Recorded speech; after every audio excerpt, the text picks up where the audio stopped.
jiru Alaamuddin gochaa gargaarsa yookiin nama biraa yookiin waan mootummaa miidhuu hojjechuu dhabeetoo hin taane sababa inni utubaa biyyaa ta'ee maallaqni isaa diinagdeen isaa biyyichaaf faayidaa qabatanii yaadaniif itti fayyadamuudhaaf iddoo ta'ee fi yoo Alaamuddin balleesse illee isa hidhuudhaaf yaaliin godhan. Akkasumas immoo yaadatte yoo ta'e Mulunee Kaakkaa nama jedhamu nama Gidaamirraa kanaan dura yeroo wayyaanee keessa bara Yaadegiin jiru jechuudha. Abaa'oo deeggara jechuudhaan qabeenya isaarraa ka'ee mana isaarraa badee qe'ee isaa gadhiisee biyya isaa gadhiisee ijoollee isaa burjaajessee qabeenya hammanan jedhamne barra sana bileeniidhaan lakkaa'amu hammamiin shalagamu har'a yoona eessa ga'u irraa onkurame. Inni baduun uummata Oromoo hammam dudduubatti deebise. Isa qofaa miti sooressi Gimbiirraa, sooressi Najjoorraa, sooressi Mandiirraa, sooressi Qilxukaarraa, sooressi Arjoorraa, Horroo Guduruurraa, Arjoorraa eessarra jiranii sababa maqaa abaa'ootiin dhaatanii fi sooressi keenya meeqatu bade. Haa ta'u malee inni miidhaa guddaa nurraan ga'ee jira. Har'as immoo yoo obbo Dinquun Dayyaas haala sanaanii abaa'oo deeggera jedhee rakkoon kun itti dhufatee miidhaa guddaatu uummata Oromoo irratti illee dhufa. Namni tokko gaafa hojjetatu hatee fiduu, saamee fiduu, waan barbaadee godhee fiduu abbaan qabeenyaa sanaatu akkaataatti manaaj godhuu qaba. Nama biraa yoo itti dabarsetanii qabeenyaa kana lattan baduu isaati. Abbaa qabeenyaa achuma irratti utubanii badii inni qabu gaafatanii badii isaarraa furmaata ta'uudha malee nama kana hidhanii nama kana doorsisanii biyya akka inni bahu yoo godhan rakkoo guddaa biyya sanatti dhufuuf deema. Namni abbaan qabeenyaa utubaa biyyaati. Utubaa biyyaa iddoo ta'eef kabajaan isaaf malu kennamee fi dogongorri jiru sirrachuu qaba. Kanaan duras bara jaarraa wayyaaneen jiru abaa'oo deeggeraadhaan uummanni keenya yeroo rifame har'as immoo deebi'ee sun deebi'e garaagarummaan isaa maali? Kanaafuu wanti yeroo ammaa ta'aa jiru kun wanti Dinquu irratti deemaa jiru kun akka ilaalcha kiyyaatti akka deeggartuu badhaadhinaa tokkotti anaaf fudhataman qabu. Ana biratti akka ilaalcha kiyyaatti jechuudha. Nama tokko deeggartuudha malee miseensa miti. Garuu yaada koo kennachuuf sababan si deeggaruuf dudduubatti wanti na deebisu hin jiru. Yaa Dooktor Abiyyi kana irratti yaaduuf itti yaaduun dirqama sirratti ta'a. Haalli amma deemaa jiru dhimma Dinquu Dayyaas ilaalchatee rakkoo guddaa sitti fiduu danda'a. Kanaafuu wanti kun sirrachuu qaba. Uummata burjaajessuu danda'a.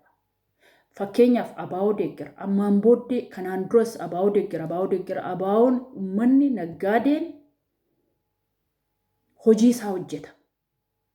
Mootummaan biyya isaa eeguun dirqama isarra jira. Mootummaan abaa'oon kun seera isaa sirrii miti yoo jedhe kan waraanaa ofirkaa qabu sidha.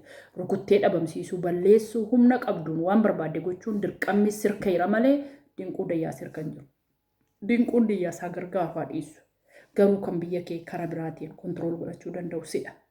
Jarri kun naggaadota, hojjetoota, biyya guddisoota. Sababa kanaatiin jarri kun mana isaaniirraa, jiruu isaaniirraa waan tokkorraa yoo onkuraman deebisnee qabeenya har'a Dinquun Itoophiyaa keessaa qabu saba Oromoo harka hojii hirkaa qabu kun deebistee fiduudhaaf waggaa 20 si gaafata. Waggaa 20 dudduubatti deebi'uun immoo kun immoo dadhabina wallaaluma. Wallaalummi inni kana duraarraa maal habaran? Kanaafuu yaa Abiy warri sitti naanna'ee jiru si dogongorsuu danda'a. Sitti fakkeessuu danda'a. Har'a ati sababa uggurteen sababa biraatiin karaadhaan diinooti kan kanaan dura karaa hawwii isaa qabu irratti kaka'uun rakkoo biraa uumuu danda'a. Deebitee siifuu maqaas si bada. Abbaa qabeenyaa ofitti qabi. Lammaa ofitti qabi. Jawaariinis ofitti qabi. Uummata Oromoo nama hojjetu namni 10 dudduuba jiru hunda ofitti qabadhu. Maaliif gowwaa taatee diinni tokko yoo karaa biraatiin harka si gashata. Ani gama kiyyaan wanti haalli Dinquu irratti deemaa jiru anaaf akka ilaalcha dhuunfaa nama Facebook irratti aktiivistii tokkotti naaf fudhataman qabu. Dogongora fudhataman qabu otoo hin taane dogongora guddaadha. Akka deeggartuu dhaaba badhaadhinaa tokkotti. So kanaaf dhaabbachuu qaba. Dhaabbadhaaf laala. Ingoo nan balleessina jettanii balleessuu dandeessuu garuu dhummi keessan isatti taanu ofii keessaniif balleessitu. Kanan jedhaa galatoomaa waan na hordoftaniif irratti yaada, itti yaada, itti yaada, irratti yaada, itti yaada, irratti yaada. Abbaan qabeenyaa biyya Amaaraa keessa jiru, abbaan qabeenyaa biyya Tigraay keessa jiru, abbaan qabeenyaa Oromiyaa keessa jiru, abbaan qabeenyaa Sidaamaa keessa jiru, abbaan qabeenyaa Benishaangul keessa jiru. Utubaa biyyattii sanaati. Si barbaachisa. Abbaa qabeenyaa wajjin wal hin dhabin. Rakkoo jiru waan jiru immoo biyya kee eeggachuun dirqama mataa keetiitii karaa dandeesseen eeggadhu. Abaa'oo jettee ittiin akkuma duraanii akkuma jarri gaaddisa abaa'ootiin abaa'oo jira abaa'oo deeggartedhanii uummata Oromoo warra qabeenyaa qabu balleessan atis sababa kana qabattee yoo dhufte ta'ee atillee duukaa baddaa wal furattanii baddu. Ajandaan sun hafee abaa'oo jira abaa'oos rakkisuu jira ta'e ofii keetii waraana qabda rukuttee biyya kee eeggachuu dirqama sana si qaba malee dinquu dayyaasii miti kan qabu. Uummati miti kamiyyuu hin qabu sana. Haamilee sana kan qabu humna sana kan qabu mootummaadha. Utuuti eessa jirtu isa jedhu ofii keetiin of gaafadhuun siin jedha.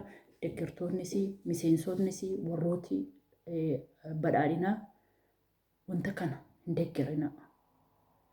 Yoo miidiyaa morqee deeggaruu baattan illee keessaa wal gorsaa mari'adhaa. Maaltu dudduuba jira? Nama taraa tokkollee maraataa tokkollee namni dudduuba jira. Isin burjaajessuu danda'a. Uummanni tarii isaanuma nu wayyaallee jedhee isin jala jiru bor isin irratti dhagaa darbachuu danda'a. Dinquun nama baay'eef dudduubaa qaba. Nama dinquun dhabinaa. Jawaar Mohaammed nama baay'eef dudduubaa qaba. Hin dhabinaa. Baqqaleen Garbaa nama dudduubaa qaba. Siyaasaan garuu wal mo'uun mirga keessan. Warrooti biraa yaadan kana jedhe irratti immoo xawalwaallee achi buutee asii immoo dhufte akkas jettee isa jettan otoo hin taane dhimmi kun dhimma uummataati. Dinquun waraana miti amma. Uummata gargaaraa uummataati. Qabeenyaa uummataati. Uummati rakkate yoo dhufe waan meeqaa meeqa gochaa ture. So kana jaamaanuu ni beekan isiniin jedha. Galatoomaa waan na dhaggeeffattanitti yeroo gaarii qabaadha.